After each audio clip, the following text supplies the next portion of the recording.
ಎಲ್ಲರೂ ಹೇಗಿದ್ದೀರಾ? ನಾನು ತುಂಬ ಚೆನ್ನಾಗಿದ್ದೀನಿ, ನೀವು ಚೆನ್ನಾಗಿದ್ದೀರಾ ಅಂತ ತಿಳ್ಕೊಂಡು ಇವತ್ತಿನ ವ್ಲಾಗ್ ಸ್ಟಾರ್ಟ್ ಮಾಡ್ತಾ ಇದ್ದೀನಿ. Welcome to Ashwini lifestyle vlogs.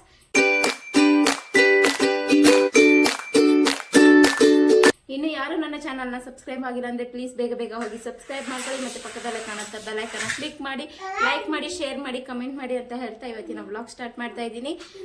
ಫೋಟೋಶೂಟೇ ಮಾಡಿರಲಿಲ್ಲ, ಸೊ ಇವತ್ತು ಮಾಡಿಬಿಡೋಣ, ಇನ್ನೂ ಡಿಲೇ ಮಾಡೋದು ಬೇಡ ಅಂತ ಹೇಳಿ ಮಾಡ್ತಾ ಇದ್ದೀನಿ. ನಾನು ಸಿಂಪಲಾಗೆ ಫೋಟೋಶೂಟ್ ಮಾಡ್ತಾ ಇದ್ದೀನಿ, ಅಂದರೆ ಫೋನಲ್ಲೇ ತೊಗೊತಾ ಇದ್ದೀನಿ.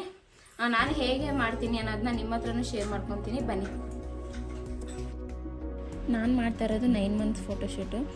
ನಾನು ಮನೇಲಿ ಏನಿರುತ್ತೋ ಅದರಲ್ಲೇ ನಾನು ಫೋಟೋ ಹೊಡ್ಕೊತೀನಿ.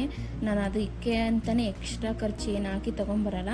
ಕೆಳಗಡೆ ಒಂದು ಬೆಡ್ಶೀಟ್ ಹಾಕ್ಕೊಂಡಿದ್ದೀನಿ, ಯಾಕಂದರೆ ಪಾಪು ಮಲ್ಕೊಂಡಾಗ ಅದು ಒತ್ತಬಾರ್ದು ಅಂತ ಹೇಳಿ. ಅದ್ರ ಮೇಲೆ ಒಂದು ಬ್ಲ್ಯಾಕ್ದು ಬಟ್ಟೆ ತೊಗೊಂಡಿದ್ದೀನಿ. ಇದು ಬಂದ್ಬಿಟ್ಟು ಪ್ಯಾಂಟ್ ಪೀಸು, ಏನು ಅಂದ್ಕೊಬೇಡಿ.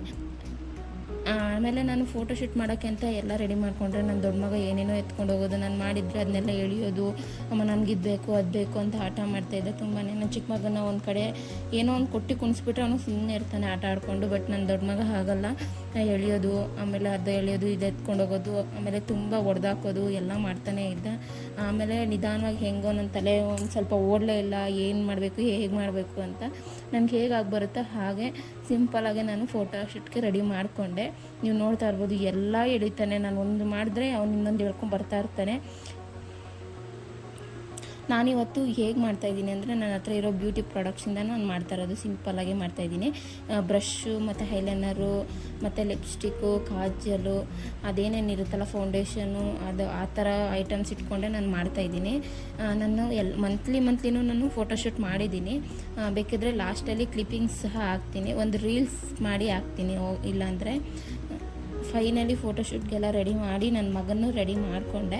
ಅವನಿಗೆ ಒಂದು ಸಿಂಪಲಾಗಿ ಬಟ್ಟೆ ಹಾಕಿ ಫೋಟೋ ಹೊಡ್ಕೊಂಡೆ. ಅವನಿಗೆ ನಿದ್ದೆ ಬೇರೆ ಆಗಿರಲಿಲ್ಲ, ಆಟ ಮಾಡ್ತಿದ್ದ, ಅಳ್ತಿದ್ದ. ಅದಾದಮೇಲೆ ನಾನು ಫೋಟೋ ಹೊಡ್ಕೊಂಬಿಟ್ಟು ಅವನ್ನ ಮಲಸಿದೆ, ಇಷ್ಟೇ.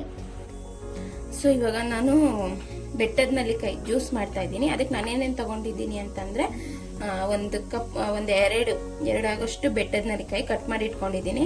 ಮತ್ತು ಒಂಚೂರು ಶುಂಠಿ ತೊಗೊಂಡಿದ್ದೀನಿ, 3 ಪೀಸು, ಒಂದು ಸ್ವಲ್ಪ ನಿಂಬೆಹಣ್ಣು, ಆಮೇಲೆ 4ರಿಂದ 5 ಪುದೀನ ತೊಗೊಂಡಿದ್ದೀನಿ. ಇಷ್ಟನ್ನು ರುಬ್ಕೋಬೇಕು ಇವಾಗ.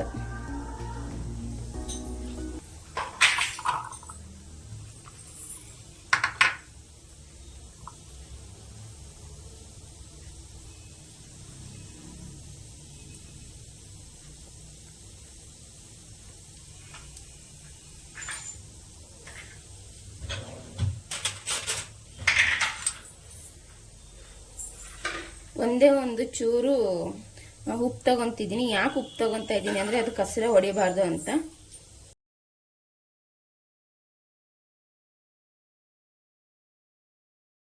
ಇಷ್ಟನ್ನು ನುಣ್ಣಗೆ ರುಬ್ಕೊಂಡು 2-3 ಸರಿ ರುಬ್ಕೋಬೇಕು. ಆಮೇಲೆ ಫೈನಲಾಗಿ ರೆಡಿ ಆಗುತ್ತೆ. ಈ ಬೆಟ್ಟದ ನೆಲ್ಲಿಕಾಯಿ ಆಮ್ಲ ಅನ್ನೋದು ಏನಕ್ಕೆ ಒಳ್ಳೆಯದು ಅಂತಂದರೆ, ಕಣ್ಣಿಗೆ ಒಳ್ಳೆಯದು. ಎಲ್ಲರಿಗೂ ಎಲ್ಲ ಏಜ್ನವರು ತಿನ್ಬೋದು, ಇದ್ರ ಜ್ಯೂಸನ್ನ ಕುಡಿಬೋದು. ಮತ್ತು ಕೂದಲಿಗೆ ಇದರಿಂದ ಹೇರ್ ಪ್ಯಾಕ್ ಸಹ ಹಾಕ್ಕೊತಾರೆ. ಇದು ಕಣ್ಣಿಗೂ ಒಳ್ಳೆಯದು, ಕೂದಲಿಗೆ ಅಂತ ತುಂಬ ಒಳ್ಳೆಯದು. ಮತ್ತು ಶುಗರು BP ಇರುತ್ತಲ್ವ, ಎಕ್ಸ್ಪೆಷಲಿ ಶುಗರ್ಗೆ ತುಂಬ ಅಂದರೆ ತುಂಬ ಒಳ್ಳೆಯದು, ಕಂಟ್ರೋಲಿಗೆ ಬರುತ್ತೆ ಬೇಗ. ಇದನ್ನು ದಿನ ಒಂದೊಂದು ಲೋಟ ಕುಡಿತಾ ಬಂದರೆ ನಮ್ಮ ಫ್ಯಾಕ್ಟ್ ಏನಿದೆ, ಬೊಜ್ಜು, ಅದನ್ನು ಸಹ ಕರಗ್ತಾ ಬರುತ್ತೆ. ಬೆಳಗ್ಗೆ ಹೊತ್ತು ಖಾಲಿ ಹೊಟ್ಟೆಯಲ್ಲಿ ಇದನ್ನ ಕುಡಿಬೇಕು. ಇದರ ರಿಸಲ್ಟ್ ತುಂಬ ಚೆನ್ನಾಗಿರುತ್ತೆ. ಯಾರಿನ್ನೂ ಟ್ರೈ ಮಾಡಿಲ್ಲ ಅಂದರೆ ನೀವು ಒಂದ್ಸಲಿ ಟ್ರೈ ಮಾಡಿ ಹೇಗಿತ್ತು ಅಂತ ನನಗೆ ತಿಳಿಸಿ. ಇವತ್ತಿನ ವ್ಲಾಗ್ ಇಷ್ಟ ಆಗಿತ್ತು. ಇವತ್ತಿನ ವ್ಲಾಗ್ ಇಷ್ಟ ಆಗಿದ್ರೆ ಗೊತ್ತಲ್ಲ, ಪ್ಲೀಸ್ ಲೈಕ್, ಶೇರ್, ಕಮೆಂಟ್ ಮಾಡಿ. ಇನ್ನೂ ಯಾರು ನನ್ನ ಚಾನಲ್ನ ಸಬ್ಸ್ಕ್ರೈಬ್ ಮಾಡಲಿಲ್ಲ ಅಂದರೆ ಪ್ಲೀಸ್ ಬೇಗ ಹೋಗಿ ಸಬ್ಸ್ಕ್ರೈಬ್ ಮಾಡಿ, ನನಗೆ ಸಪೋರ್ಟ್ ಮಾಡಿ ಅಂತ ಹೇಳ್ತಾ ಇವತ್ತಿನ ವ್ಲಾಗ್ ಇಲ್ಲಿಗೆ ಮುಗಿಸ್ತಾ ಇದ್ದೀನಿ. ಟೇಕ್ ಕೇರ್, ಬಾಯ್ ಬಾಯ್. ಒಂದ್ಸಲಿ ನೀವು ಟ್ರೈ ಮಾಡಿ.